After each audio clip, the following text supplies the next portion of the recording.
இலங்கையில் இவ்வாரம். வணக்கம். முதலில் தலைப்புச் செய்திகள். ஈரான் இஸ்ரேல் மோதல், மனிதாபிமானம் மற்றும் அணிசேரா கொள்கையுடன் செயற்படுவதாக இலங்கை அறிவிப்பு. சுய நிர்ணயம் சமஷ்டி குறித்து தமிழ் தேசிய கட்சிகளுக்கிடையில் இணக்கம். மலையகத்தில் உயிரிழந்த தமிழ் பெண் பாலியல் வன்கொடுமை, வெளுக்கும் எதிர்ப்பு. இந்திய பெருங்கடலில் இலங்கை கடற்பரப்பை அண்மித்து பயணம் செய்து கொண்டிருந்த நிலையில் அமெரிக்காவால் தாக்கி அழிக்கப்பட்ட ஈரானிய போர்க்கப்பலில் இருந்த 32 பேரை இலங்கை கடற்படையினர் மீட்டுள்ளனர். கடற்பரப்பில் மூழ்கும் நிலையில் இருந்த ஈரான் கடற்படைக்கு சொந்தமான ஐரிஸ் டீனா என்ற கப்பலில் இருந்த 32 பேர் காப்பாற்றப்பட்டு சிகிச்சைக்காக காலி கராபிடிய வைத்தியசாலையில் அனுமதிக்கப்பட்டனர். மேலும் உயிரிழந்த 87 பேரின் உடல்களையும் இலங்கை கடற்படையினர் மீட்டிருந்ததோடு அவற்றை சேமித்து வைப்பதற்காக காலி வணிக சமூகம் மற்றும் பிரதேச அரசியல்வாதிகள் இணைந்து சுமார் 2 மில்லியன் ரூபாய் பெறுமதியான நடமாடும் குளிர்சாதன சேமிப்பு பெட்டிகளை வழங்கியுள்ளனர். இலங்கையின் கடல் எல்லைக்கு அருகில் இயந்திர கோளாறு காரணமாக நிறுத்தப்பட்டிருந்த ஈரானிய கடற்படை கப்பல் தொடர்பில் மனிதநேய அடிப்படையில் நடவடிக்கை எடுக்க தீர்மானிக்கப்பட்டுள்ளதாக ஜனாதிபதி அனுரகுமார திசாநாயக்க தெரிவித்திருந்தார். கொழும்பில் தெரிவு செய்யப்பட்ட ஊடகவியலாளர்கள் சிலருடன் ஊடக சந்திப்பை நடத்திய அவர், ஈரானுக்கு சொந்தமான ஐரிஸ் புஷர் கப்பலின் ஒரு இயந்திரம் செயலிழந்துள்ளதாக தெரிவிக்கப்பட்டதை அடுத்து அந்த கப்பலை திருகோணமலை துறைமுகத்திற்கு மாற்ற தீர்மானிக்கப்பட்டுள்ளதாக கூறினார். மேலும் கடந்த மாதம் 26ஆம் திகதி, அதாவது மோதல் ஆரம்பிக்கப்படுவதற்கு முன்னதாகவே ஈரான் தமது நாட்டு கப்பல்களை இலங்கை துறைமுகத்தில் நிறுத்துவதற்கு அனுமதி கோரியிருந்ததாக ஜனாதிபதி அனுரகுமார திசாநாயக்க இந்த ஊடக சந்திப்பில் குறிப்பிட்டிருந்தார்.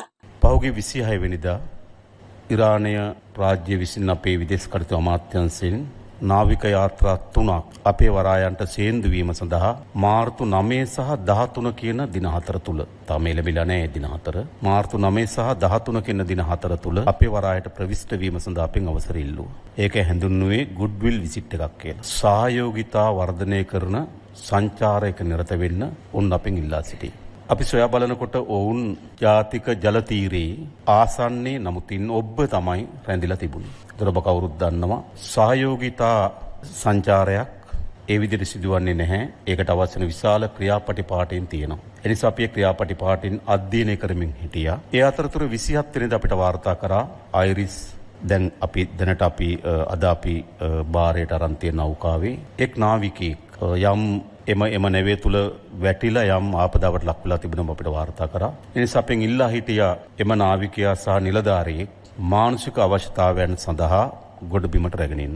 අපේ නාවික හමුදාව සහ අපේ ගුවන් හමුදාව මැදිහත් වී එම දෙදෙනා කෙනෙක් ඒ ආබාධයට ලක් වූ කෙනා අනිත් කෙනා උඩ රැකවරණ දෙන්න නිලධාරියෙක් තමයි උන් ඉල්ලා සිටියේ. ඒ දෙදෙනාම අපි ගොඩ බිමට ගෙනාවා. ගෙල්ල අවශ්‍ය කරන වෛද්‍ය කටයුතුවලට යොමු කරා.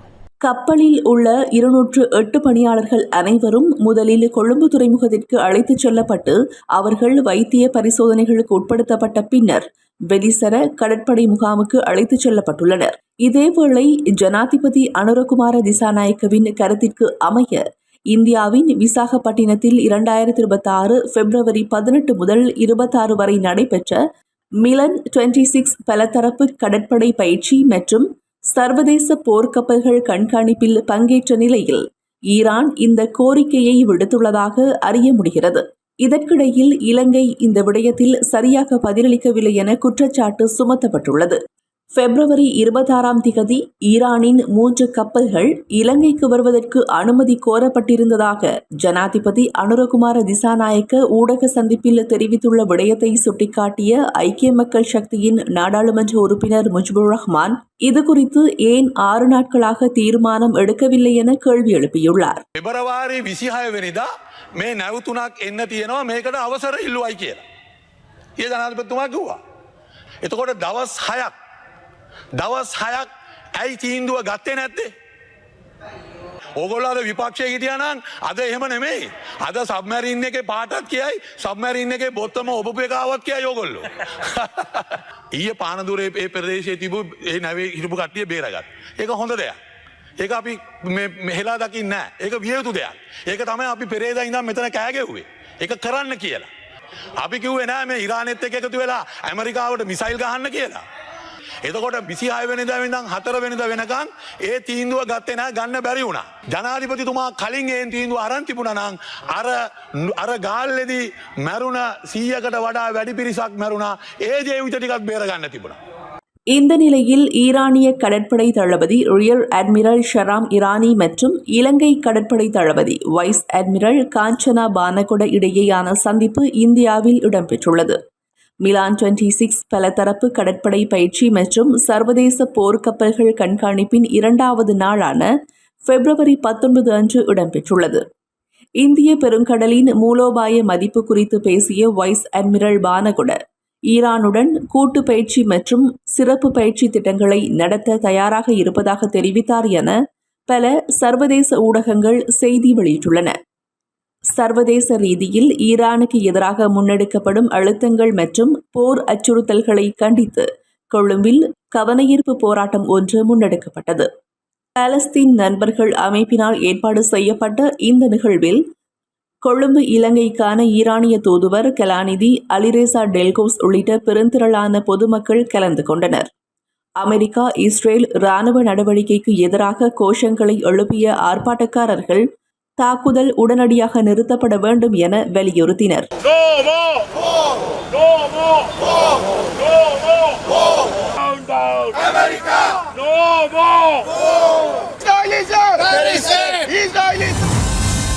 இலங்கையின் அரசியலமைப்பு உருவாக்கம் தொடர்பாக அரசாங்கத்தினால் முன்னெடுக்கப்படும் எந்தவொரு கலந்துரையாடல்களிலும் தமிழ் மக்களின் இனப்பிரச்சினை தொடர்பான விடயங்களிலும் தனித்தோ அல்லது கட்சி அடிப்படையிலோ செயற்படுவதில்லை என வடக்கு கிழக்கு மாகாணங்களை சார்ந்த தமிழ் அரசியல் கட்சிகளுக்கிடையில் இணக்கப்பாடு எட்டப்பட்டுள்ளது.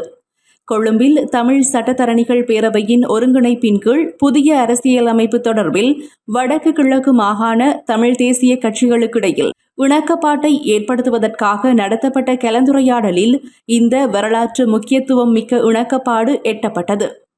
தமிழ் மக்களின் இனப்பிரச்சினைக்கு நிலைபெயரான தீர்வை எட்டும் நோக்கில் தமிழ் மக்களின் இறைமை மற்றும் சுய நிர்ணய உரிமை போன்ற தமிழ் மக்களின் அபிலாஷைகளை உள்ளடக்கிய சமஷ்டி முறையிலான அரசியலமைப்பொன்றே அவசியமானது என்ற பொதுவான தீர்மானத்தை ஏற்றுக்கொண்டு அவ்வாறான சமஷ்டி முறையிலான அரசியலமைப்புக்காக தமிழ் மற்றும் சிங்கள மக்களுக்கிடையில் சமூக ஒப்பந்தம் ஒன்றை மேற்கொள்வதற்கான வரைவு ஒன்றினை தயாரிப்பதற்கு இந்த கலந்துரையாடலின் போது தீர்மானிக்கப்பட்டதாக தமிழ் சட்டத்தரணிகள் பேரவை அறிவித்துள்ளது.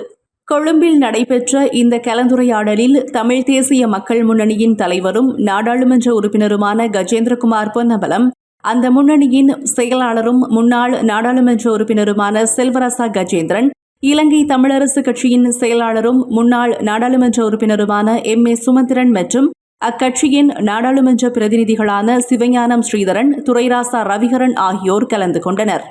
தமிழீழ விடுதலை இயக்கத்தின் தலைவரும் நாடாளுமன்ற உறுப்பினருமான செல்வம் அடைக்கலநாதன், அதன் செயலாளரான முன்னாள் நாடாளுமன்ற உறுப்பினர் கோவிந்தன் கருணாகரம் மற்றும் அந்த கட்சியின் ஊடக பேச்சாளர் சுரேன் குருசாமி மற்றும் ஈழ மக்கள் புரட்சிகர விடுதலை முன்னணியின் தலைவர் முன்னாள் நாடாளுமன்ற உறுப்பினர் சுரேஷ் பிரேமச்சந்திரன் உள்ளிட்ட தமிழ் பிரதிநிதிகள் குழு ஒன்று வடக்கு கிழக்கு தமிழ் அரசியல் கட்சிகளை சார்புபடுத்தி இந்த கலந்துரையாடலில் பங்கு பற்றினர். தமிழ் சட்டத்தரணிகள் பேரவையின் ஒருங்கிணைப்பாளர்களாக இந்த கலந்துரையாடலில் சிரேஷ்ட சட்டத்தரணி KS ரத்தினவேல், ஜனாதிபதி சட்டத்தரணி V புவிதரன், பேராசிரியர் A சர்வேஸ்வரன், சட்டத்தரணி சுகந்தி ராஜகுலேந்திரா, சட்டத்தரணி VS நிரஞ்சன், சட்டத்தரணி GK ரணிதா மற்றும் சட்டத்தரணி M ஜூட் தினேஷ் ஆகியோர் அடங்கிய குழுவினர் பங்கு பற்றினர். புதிய அரசியல் அமைப்பினுள் உள்ளடக்கப்பட வேண்டிய சமஷ்டி நிர்வாகத்துக்கான அடிப்படை அம்சங்களை உள்ளடக்கிய விரிவான அரசியல் அமைப்பு வரைவு ஒன்றை தயாரிப்பதற்கும் இந்த கலந்துரையாடலில் தீர்மானிக்கப்பட்டது. கொழும்பில் இடம்பெற்ற இந்த சந்திப்பில் பங்கு பற்றிய கட்சிகளை சார்ந்த அனைத்து நாடாளுமன்ற உறுப்பினர்களும் கட்சி பிரதிநிதிகளும் புதிய அரசியலமைப்பு தொடர்பில் மேற்குறித்த உடன்பட்ட விடயங்களில் தொடர்ந்து ஒன்றாக செயற்படுவது எனவும், இந்த சந்திப்பு இடம்பெற்ற தினத்திலிருந்து தமிழரின் இனப்பிரச்சினைக்கான விடயங்கள் தொடர்பாகவும் இலங்கை அரசாங்கத்தினால் அரசியலமைப்பு உருவாக்கம் தொடர்பான எந்தவிதமான கலந்துரையாடல்களிலும் தனித்தும் கட்சி அடிப்படையிலும் செயற்படுவதில்லை எனவும் உடன்பாட்டுக்கு வந்ததாக தமிழ் சட்டத்தரணிகள் பேரவை மேலும் அறிவித்துள்ளது. இந்த இணக்கப்பாடுகளுக்கு அமைவாக தமிழ் சட்டத்தரணிகள் பேரவைக்கும் தமிழ் அரசியல் கட்சிகளுக்கும் இடையிலான அரசியலமைப்பு தொடர்பான செயற்பாடுகள் பல கட்டங்களூடாக மேலும் முன்னெடுக்கப்படும் எனவும் ஏகமனதாக தீர்மானிக்கப்பட்டதாக தமிழ் சட்டத்தரணிகள் பேரவை மேலும் தெரிவித்துள்ளது. மலையக தமிழர்கள் செறிந்து வாழும் ஹட்டன் பிரதேசத்தில் தற்கொலை செய்து கொண்ட தமிழ் யுவதி ஒருவரின் சடலம் பாலியல் வன்கொடுமைக்கு உள்ளாக்கப்பட்டதாக தெரிவிக்கப்படும் சம்பவம் பெரும் பதற்றத்தை தோற்றுவித்துள்ளது. உயிரிழந்த யுவதியின் சடலம் வைத்தியசாலையின் பிரேத அறையில் வைக்கப்பட்டிருந்த நிலையில் இந்த சம்பவம் இடம்பெற்றுள்ளதாக தெரிவிக்கப்படுகின்றது. யுவதியின் உறவினர்கள் மற்றும் பொதுமக்கள் இணைந்து சம்பவத்திற்கு நீதி கோரி ஆர்ப்பாட்ட பேரணிகளையும் நடத்தியுள்ளனர். இந்த குற்றச்செயலை செய்ததாக கூறப்படும் வைத்தியசாலையில் பணியாற்றும் 3 சிற்றூழியர்களை உடனடியாக கைது செய்ய வேண்டும் என ஆர்ப்பாட்டக்காரர்கள் கோரிக்கை விடுக்கின்றனர். மேலும் யுவதியின் தாய் ஹட்டன் நோர்வுட் போலீஸ் நிலையத்தில் இது தொடர்பில் முறைப்பாடு செய்துள்ளார். மக்களின் ஆர்ப்பாட்டத்தை கருத்தில் கொண்டு ஹட்டன் நீதவான் நீதிமன்றத்தில் அறிக்கையொன்று சமர்ப்பிக்கப்பட்டுள்ளதாகவும் சம்பவம் தொடர்பான விசாரணைகள் ஆரம்பிக்கப்பட்டுள்ளதாகவும் போலீசார் தெரிவிக்கின்றனர். நீதிமன்றத்தின் அனுமதியோடு வைத்திய பரிசோதனை மேற்கொள்ளப்பட்டு சம்பவம் தொடர்பான சாட்சிகள் கிடைத்தால் சட்டத்தின் அடிப்படையில் கைது நடவடிக்கை எடுத்து சந்தேக நபர்கள் நீதிமன்றத்தில் முன்னிலைப்படுத்தப்படுவார்கள் எனவும் போலீசார் குறிப்பிடுகின்றனர். இந்நிலையில் இந்த விடயம் தொடர்பில் அரசாங்கம் நேரடியாக தலையீடு செய்து உண்மையை வெளிப்படுத்த வேண்டும் என இலங்கை தொழிலாளர் காங்கிரசின் பொதுச் செயலாளரும் நாடாளுமன்ற உறுப்பினருமான ஜீவன் தொண்டமான் வலியுறுத்தியுள்ளார். ஆனால் இது ஒரு குடும்பத்தின் தனிப்பட்ட பிரச்சனை கிடையாது. ஒரு சமூகத்துக்கு ரொம்ப ஆபத்தான ஒரு விஷயம். இப்போ பல்வேறு தரப்பினர்கள் அவங்களோட அபிப்பிராயங்களும் அவங்களோட குற்றச்சாட்டையும் வைக்கிறாங்க. ஆனால் உண்மை என்னன்னு அரசாங்கம் கட்டாயம் கண்டுபிடிச்சாகணும். அதே வைத்தியசாலையில் வேலை செய்யும் ஒரு மூத்த மருத்துவர் அவரோட ஸ்டேட்மெண்ட், அவரோட வாக்குமூலத்தை மீடியா ஊடக பிரிவு கிட்ட வெளிப்படையாவே சொல்லியிருக்காரு. இந்த 3 நபர்கள் உள்ள போயிருக்காங்க, அதுக்கப்புறம் வெளியே வந்திருக்காங்க. நாங்கள் வச்சிருந்த மாதிரி அந்த சடலம் இப்போ இல்லை. அப்படி இருக்கும்போது ஒரு சந்தேகம் எழுப்பப்படுது. அதனால நான் யார் மேலேயும் இதான் நடந்திருக்கு இதான் நடக்கலன்னு சொல்ற அதிகாரம் எனக்கு கிடையாது. அரசாங்கம் இது சம்பந்தமா பொறுப்பெடுத்தாகணும். அங்க இருக்கிற உண்மையான சூழ்நிலை என்னன்னு மக்களுக்கு தெளிவுபடுத்தி ஆகணும். ஜனநாயக ரீதியாக மக்கள் அல்லது அரசு ஊழியர்கள் செயற்படுவதை தடுக்கும் நோக்கிலேயே அவசர கால சட்டத்தை அரசாங்கம் மேலும் 1 மாதத்திற்கு நீடித்துள்ளதாக தமிழ் மக்களின் பிரதிநிதி ஒருவர் நாடாளுமன்றில் குற்றஞ்சாட்டியுள்ளார். சில மாதங்களுக்கு முன்னர் இடம்பெற்ற ஒரு புயலை முன்னிலைப்படுத்தி இந்த சட்டத்தை மீண்டும் நீடித்ததன் ஊடாக தேசிய மக்கள் சக்தி அரசாங்கத்தை நம்பி வாக்களித்த மக்களை ஏமாற்றியுள்ளதாக தமிழ் தேசிய மக்கள் முன்னணியின் தலைவரும் நாடாளுமன்ற உறுப்பினருமான கஜேந்திரகுமார் பொன்னம்பலம் வலியுறுத்தியுள்ளார். உண்மையிலே இன்றைக்கு உங்களுடைய இந்த அவசரகால சட்டத்தை நீடிக்கிறதுக்கான பிரதான காரணம் ஜனநாயக ரீதியாக மக்கள் எல்லாரும் அரசு உத்தியோகத்தர்கள் செயல்படுவதை தடுக்கிறது. எத்தனையோ மாதங்களுக்கு முன்பு நடந்த ஒரு சூறாவளியை காட்டி நீங்கள் இந்த அவசரகால சட்டத்தை நீங்கள் பயன்படுத்துகிறீர்கள் என்றதுதான் உண்மை. பிரகடனப்படுத்தப்பட்ட பொது அவசர நிலையை மேலும் 1 மாதத்திற்கு நீட்டிக்க நாடாளுமன்றில் சமர்ப்பிக்கப்பட்ட பிரேரணை 100 பெரும்பான்மை வாக்குகளால் நிறைவேற்றப்பட்டுள்ளமை குறிப்பிடத்தக்கது. மீண்டும் மற்றொரு இலங்கையில் இவ்வாரம் செய்தி தொகுப்பின் ஊடாக சந்திப்போம். நன்றி.